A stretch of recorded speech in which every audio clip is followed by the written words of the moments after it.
What's up guys, Aaron here with FBA Journey. In today's video, we're going to talk about a few things we believe are extremely important when talking to suppliers.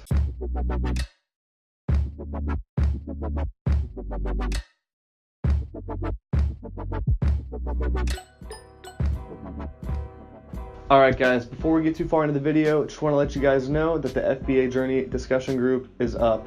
It'll be one of the first links in the description. If you have any questions about Amazon FBA, drop a question down in there.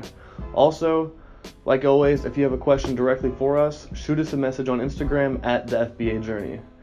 Let's get into the video. Alright guys, first things first, when talking to suppliers, you want to find a supplier with a good solid base of communication. And what do I mean by that?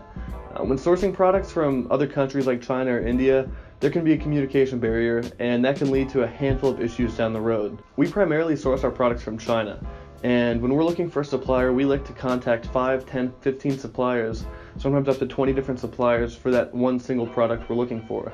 And that does a few things for us. A, it allows us to see which supplier responds back with the best English, and then we always try to tend to go with whoever can communicate best with us.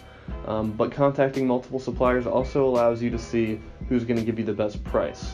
But that's not necessarily something you need to worry about too much, because you can always negotiate price later on. Some of the issues that you may encounter if you do not find a good solid base of foundation is anything from mess ups in shipping, or even a mess up on a certain logo placement or something like that on your private labeled product. So when you're looking for a product, make sure to go through and message as many suppliers as you can and figure out who has the best communication skills. Upon initial contact with your supplier over Alibaba, I believe it's extremely important that you try to get the messages and negotiations off of the Alibaba messaging platform.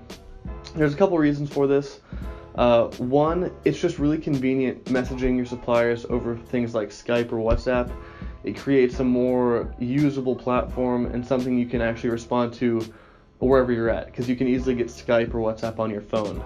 There is an Alibaba messaging app. The only issue is all the suppliers are going to get their initial questions over Alibaba, and their messaging platform may be completely cluttered.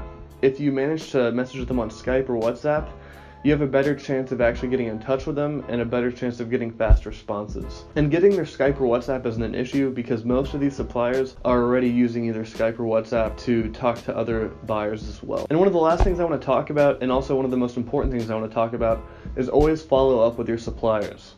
Just because you've bought your products, just because your products have made it to the warehouse, and just because your products are selling successfully, doesn't mean you want to leave your suppliers in the dark. When sourcing products from Alibaba, it's extremely important to try to build a good relationship with those suppliers. So once those products have reached the warehouse, make sure to let them know.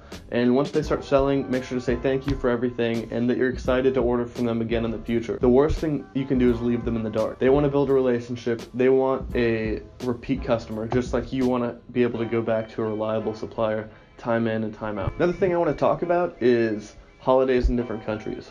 We source most of our products from China, and one thing we ran into was the Chinese New Year. Now, our supplier was only out of the warehouse for about 2 weeks, but some suppliers can be out of the warehouse for up to a month, and the last thing you want to do is run out of stock while your supplier isn't even at the warehouse. Your ranking is going to go down. Someone can swoop in underneath you and start stealing your sales. So that's one thing to take note of.